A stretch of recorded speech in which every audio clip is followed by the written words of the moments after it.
अस्सलाम वालेकुम my YouTube family. कैसे हैं आप सब? खुश रहें, आबाद रहें, हेल्दी रहें और हेल्दी खाएं। एम एच होम कुकिंग में आपको वेलकम करती हूं। तो जनाब, आज मैं शेयर करूंगी कि आलू चिकन का शोरबे वाला सालन किस तरह से हम मज़ेदार और खुशबूदार बना सकते हैं कि ना तो प्याज तैरती हुई नज़र आए और ना ही टमाटर के छिलके। ये रेसिपी ख़ास तौर पर मेरी उन बहनों के लिए है जिन्होंने न्यू कुकिंग सीखना स्टार्ट की है। तो हम रेसिपी स्टार्ट करते हैं। इससे पहले आपसे रिक्वेस्ट है कि चैनल को सब्सक्राइब कर लीजिए और साथ ही दिए गए बेल आइकन को ऑन करके ऑल पर क्लिक कीजिए ताकि मेरी हर न्यू आने वाली रेसिपी आप तक बर वक्त पहुँचे।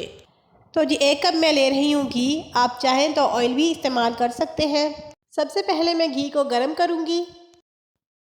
घी जब गर्म हो जाएगा तो मैं 3 से 4 अदद मीडियम साइज़ की बारीक कटी हुई प्याज डालकर फ्राई करूँगी। प्याज़ों को जब भी फ्राई करना हो तो हमेशा गर्म घी में ही डालें। इस तरह से प्याज जल्दी से फ्राई हो जाते हैं। प्याज़ों को फ्राई करने के दौरान ही मैं डाल दूंगी थोड़ा सा ज़ीरा, 2 से 3 टुकड़े दालचीनी के, 2 से 3 इलायची और 4 से 5 अदद लौंग। किसी भी खाने को खुशबूदार बनाने के लिए इन 3 से 4 मसालों का बहुत अहम रोल होता है। प्याज़ों पर जब सुनहरी कलर आ जाएगा तो फिर मैं ऐड करूँगी 1 टेबल स्पून चॉप किया हुआ गार्लिक और 1 टेबल स्पून चॉप किया हुआ जिंजर। 2 मिनट तक फ्राई करेंगे ताकि लहसुन और अदरक का कच्चापन ख़त्म हो जाए। शोरबे को मज़ेदार बनाने के लिए लहसुन और अदरक का इस्तेमाल थोड़ा ज़्यादा करेंगे। शोरबे को मज़ीद मज़ेदार और जायके से भरपूर बनाने के लिए मैं इसमें ऐड करूँगी 1.5 टेबल स्पून बारीक चॉप की हुई ग्रीन चिलीज़। और अब मैं 3 बड़े साइज़ के कटे हुए टमाटर शामिल करूँगी। टमाटरों की जो स्किन है वो मैंने पहले से उतार ली है। साथ ही मैं थोड़ा सा पानी भी शामिल कर दूँगी। टमाटरों की जब स्किन उतार लेंगे तो वो शोरबे में तैरती हुई नज़र नहीं आएगी। और इसीलिए मैंने प्याज़ों को भी ब्राउन किया है, क्योंकि अगर प्याज कच्ची रहेगी तो वो अच्छी तरह से शोरबे में हल नहीं होगी। 4 से 5 मिनट तक ढाँप कर पकाएंगे ताकि टमाटर गल जाएं और अच्छी तरह से मैश हो जाएं। तो देखें, 4 से 5 मिनट के बाद टमाटर अच्छी तरह से नरम हो चुके हैं, गल चुके हैं। अब मैं इसमें तकरीबन आधा किलो के करीब चिकन शामिल कर दूंगी। चिकन मैंने अच्छी तरह से साफ़ करके वॉश कर लिया था गर्म पानी से। गर्म पानी से वॉश करने का मकसद ये होता है कि चिकन में से तमाम ब्लड निकल जाए और तमाम स्मेल ख़त्म हो जाए। अब मैं 7 से 8 मिनट तक चिकन की और इस मसाले की खूब अच्छी तरह से भुनाई करूँगी। पानी ऐड करने की ज़रूरत नहीं है क्योंकि मसाले में पहले से पानी मौजूद है। अगर मसाले में से पानी खुश्क हो गया हो तो पानी ऐड कर सकते हैं। पानी शामिल करने का मकसद ये होता है ताकि जब हम मसाले को भुनाई करें तो मसाला जले नहीं।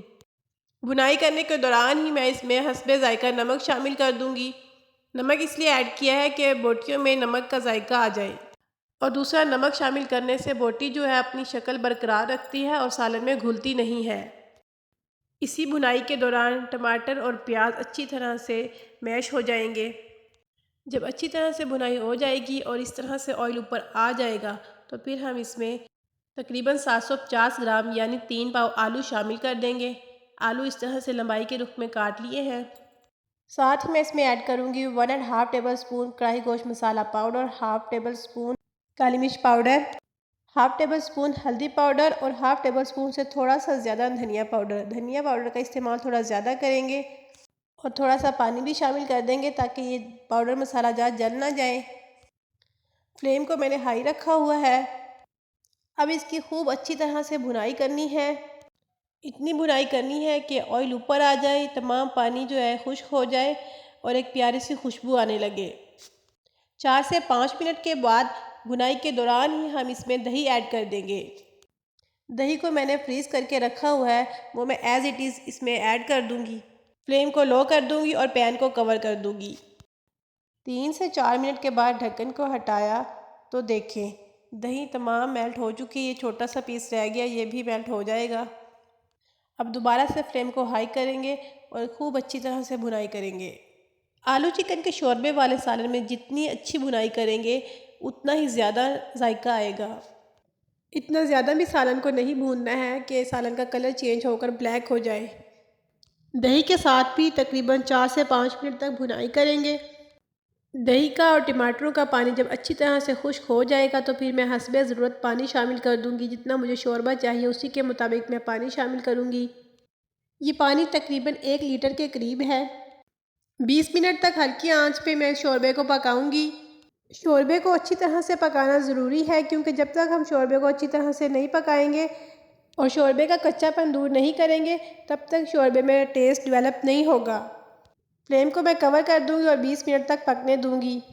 तकरीबन 15 मिनट के बाद ढक्कन को हटाएंगे और इसमें डालेंगे 1 टेबलस्पून के बराबर गरम मसाला पाउडर।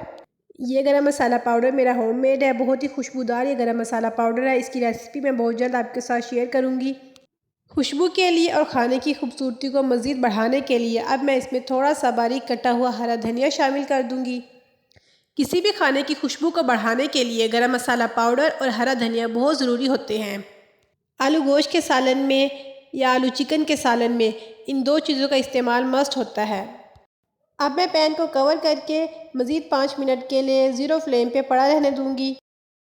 आलू चिकन का शोरबे वाला सालन तैयार हो चुका है। शोरबा भी मेरी ज़रूरत के मुताबिक मुनासिब है, ना बहुत ज़्यादा गाढ़ा है और ना ही बहुत ज़्यादा पतला है। आप एक बार ये रेसिपी ज़रूर ट्राई कीजिएगा। आप यकीन जानिए, आप जब ये सालन बनाएंगे और घर वालों को खिलाएंगे तो सब उंगलियां चाटते रह जाएंगे।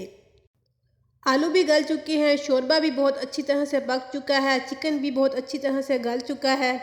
तमाम मसाले, टेस्ट और हर चीज़ इसमें परफेक्ट है। मेरी ये रेसिपी आपको पसंद आई हो तो वीडियो को एक लाइक ज़रूर कीजिएगा और फ्रेंड्स के साथ मेरी ये रेसिपी ज़रूर शेयर कीजिएगा और कमेंट सेक्शन में अपना फीडबैक भी ज़रूर दीजिएगा कि आपको मेरी ये रेसिपी कैसी लगी। और दूसरी बात ये कि अगर आप फर्स्ट टाइम मेरे चैनल पर आए हैं तो मेरे चैनल को लाजमी सब्सक्राइब कीजिए और बेल नोटिफिकेशन को ऑन करके ऑल पर क्लिक कीजिए ताकि मेरी हर न्यू आने वाली रेसिपी आप तक बर वक्त पहुँचे। अब मुझे दीजिए इजाज़त। अपना बहुत ज़्यादा ख्याल रखिएगा और मुझे अपनी दुआओं में याद रखिएगा। अल्लाह हाफिज़।